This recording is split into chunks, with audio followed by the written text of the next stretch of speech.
sama Tisa apa ya? Awal kenalnya sih kan dia kolaborasi sama Elemen, featuringnya Elemen di lagu Cinta Tak Bersyarat yang versi baru gitu loh. Terus ternyata tinggalnya juga deketan, tetangga lah, cuma di sebelah lah ibaratnya, sebelah gang sebelah lah gitu loh.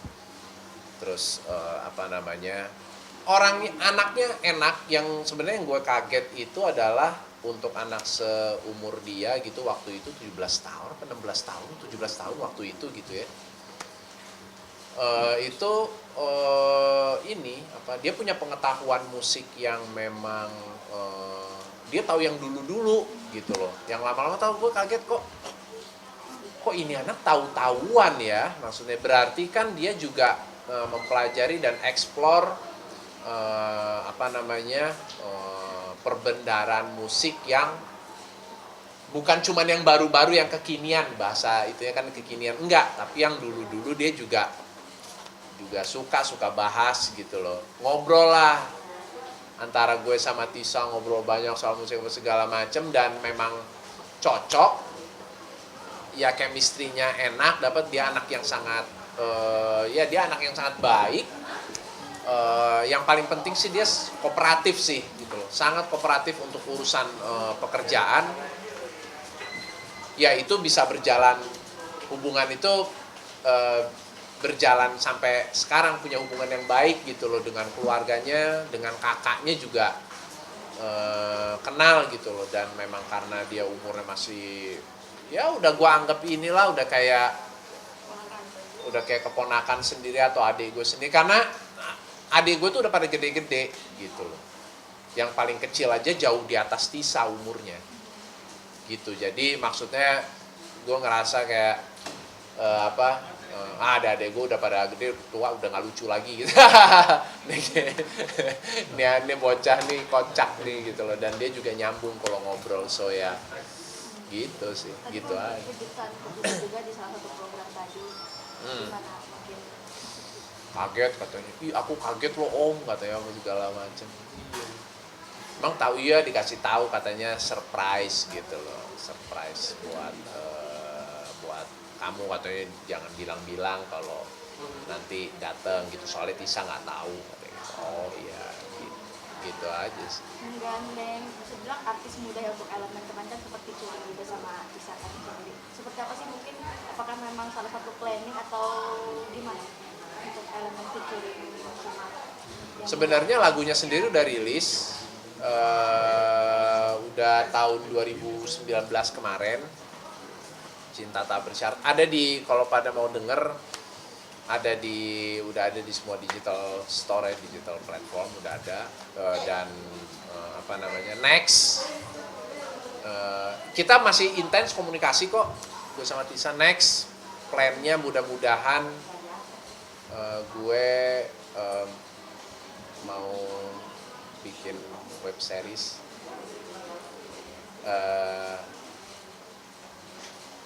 yang di kepala gue dia juga main gitu. Plannya sih gitu. Gue kan punya platform sendiri di TV gitu loh. Belum lama ini sempat ada kita meeting bareng semua ke segala macem sama tim, sempat tercetus ide untuk bikin web series gitu.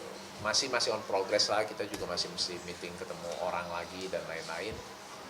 Tapi ya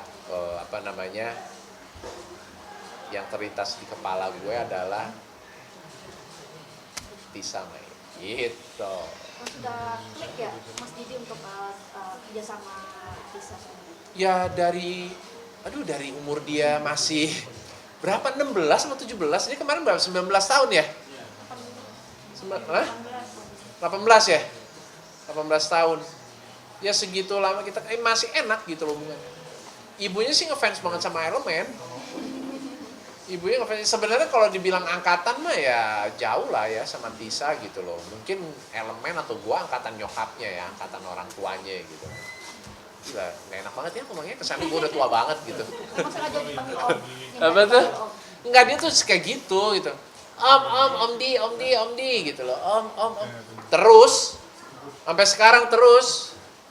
Dan sampai di IG pun begitu, akhirnya semua orang aja udah tuh. Followers, netizen apa segala macam. Omdi. Lah ini pada ngikut-ngikut Omdi semua ya udahlah ya gitu. Kenapa? Pasti. Bukan risih sih, tetap lebih ke ya udah terima aja kali ya. Maksudnya ya gimana gitu loh. Gue nggak bisa deny juga kalau gue udah nggak muda lagi gitu. Memang untuk anak-anak sekarang ya kayak seangkatan Tisa mungkin ya. Ya gue memang udah om gitu ya udah kayak gitu. Hah? Nggak masalah. Ya kalau om-omnya model kayak gue sih ya nggak apa-apa lah ya. Ya sih masih ada ya. Masih ada tengilnya, masih nggak mau ketinggalan. Oh itu kalau yang suka wejangan ya, lebih ke wejangan gitu loh buat mungkin kedengarannya old school banget ya wejangan gitu ya kan. Tapi emang gue cuman nggak mau gini sih. Gue care sama Tisa dan gue sayang sama dia. Udah kayak keponakan gue sendiri, udah kayak adik gue sendiri gitu loh. Di era sekarang ini jangan sampai jangan sampai dia terjebak dalam dalam situasi yang eranya sekarang ini udah tidak begitu memperdulikan hal-hal yang sifatnya basic, hal-hal yang sifatnya fundamental gitu loh. Jadi ya gue ngerasa kayak sebagai orang, gue selalu kasih masukan, selalu kasih nasihat, yang mana yang gue juga dapat dari orang tua gue lah ibaratnya. Dan gue juga yakin orang tuanya Tisa pun juga sepemahaman dan sepikiran sama gue, mereka juga pasti akan memberitahukan hal yang sama juga terhadap Tisa. Cuman mungkin kalau itu juga ada dari gue yang ya gue juga nggak memposisikan gue kayak misalnya gitu, enggak, gue udah asik-asik aja. Mungkin lebih bisa masuk ke Tisa gitu, lebih mungkin dia juga lebih ya gue kan santai kalau ngomong apa, suka bercanda, suka goda-godain dia apa segala macem. Tapi ya message positifnya tetap gue sampein ke dia mengenai pacaran apalah sih. Ya kita kan sama-sama tahu anak-anak sekarang kan ya, maksudnya makin kesini makin sekarang tuh makin sebenarnya gue kadang geleng-geleng kepala gitu, aduh udah kayak begini banget gitu loh. Nah yang gue share sama Tisa ya tetap pegang teguh hal-hal yang sifatnya basic dan fundamental gitu. Jadi nggak kebablasan, dan dia tetap bisa tumbuh sebagai millennials era sekarang gitu ya, yang punya karakter gitu, yang punya karakter, nggak ngikut-ngikut gitu, nggak sama kayak yang sama kayak orang kebanyakan apa, sama kayak yang lain, nggak, tapi dia bisa punya karakter gitu. Jadi sibuk di YouTube, artinya apakah memang pengen diseriusin atau memang ini karena lagi pandemi elemen juga? Kalau YouTube sih, di TV sih sebelum pandemi sih udah jalan sebenarnya. Kita udah setahun ya. Kita udah setahun dan udah mau silver play button. Udah mau 100.000 subscribers ya. Gitu. Jadi ya emang ya udah lama ya. Masa udah subscribers sudah segitu banyak diudahin atau nggak diseriusin, apa kan konyol banget gitu ya. Itu kan sesuatu yang bisa bermanfaat. Artinya gini, waktu gue bikin YouTube itu adalah untuk memprotek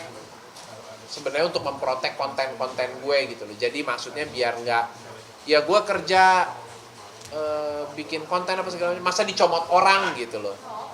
Masa jadi kontennya jadi punya orang.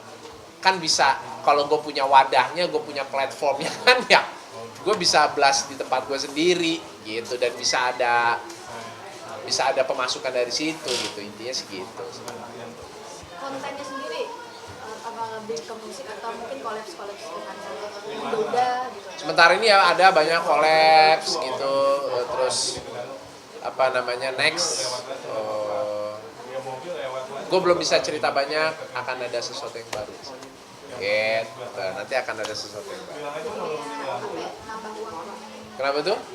Pun apa penghasilannya sendiri seperti apa sih? Mungkin tadi artinya kan banyak konten kreator ya. Apakah justru pengaruhnya sangat apa ya untuk ke pendapatan berkurang atau gimana sih ketimbang dulu zaman setahun yang lalu pada awal bikin? Ya kalau dari YouTube kan ya ada dari iklan, dari ads, ada juga dari monetizing gitu. Itu aja sih yang gue maksudnya yang gue tahu. Ya memang semua juga begitu ya. Ada dari iklan, dari sponsor, pas segala macam. Terus ya itu di luar dari yang monetizing dari YouTube-nya gitu kan ya. Gitu ya, bener gue nanya dulu ya gitu kan ya gitu. Ya gitu. Berarti cukup menjanjikan untuk itu. Kenapa tuh? Menjanjikan. In the future, iya dong. Semua digital, semua online sekarang. In the future, iya, ya maksudnya untuk era sekarang ini untuk seumur gue ya gue harus ini sih, maksudnya gue harus mulai, nggak ada kata terlambat ya, mulai lah. Ya udah mau 100.000 kok. Bentar lagi silver play button ya untuk om-om kayak gue, ya not bad lah, lumayan lah ya.